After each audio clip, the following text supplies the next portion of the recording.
The guns thundered in the distance through the urgent whirring of the propellers. The night sky flashed with the explosive light of heavy artillery. The Ivans were getting ever closer. Oberleutnant Bernhard Faber already knew that they had breached the supposedly impregnable Seelow Heights, and it was only a matter of days before they surrounded Berlin. He watched impatiently as 2 of his men heaved the long, thin crate into the bowels of the plane. "Get a move on!" In the dark, he couldn't register if their expressions wore resentment or resignation. If resentment, he could understand it.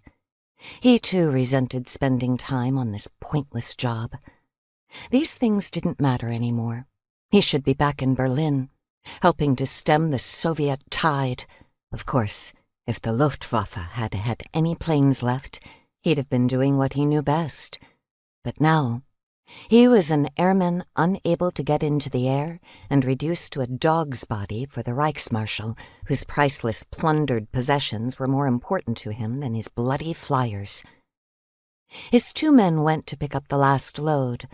They would have to be quick.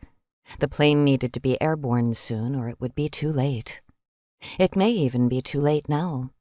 The skies above what was left of the Reich were thick with enemy aircraft. Faber was unconcerned about the fate of the plane. It could get shot down for all he cared. Again, his thoughts turned to Berlin. His wife and young son were there, taking shelter in one of the giant flak towers near their bombed-out home. He needed to be with them to protect them. Stories of Russian atrocities, killing, looting, rape, were crackling through the air like static, carried by the millions of refugees fleeing the Red Horde. Soon, the vengeful victors would battle their way through the streets to where Helga and little Gunther were hiding. He'd rather kill Helga than let her fall into their hands. As for his parents in Magdeburg, he hadn't heard from them in weeks. He only hoped the Americans would get there before the Russians. And all this because a little Austrian megalomaniac had enchanted a nation with promises he couldn't keep. Only the most fanatical or the insane believed that his miracle weapons would save them now.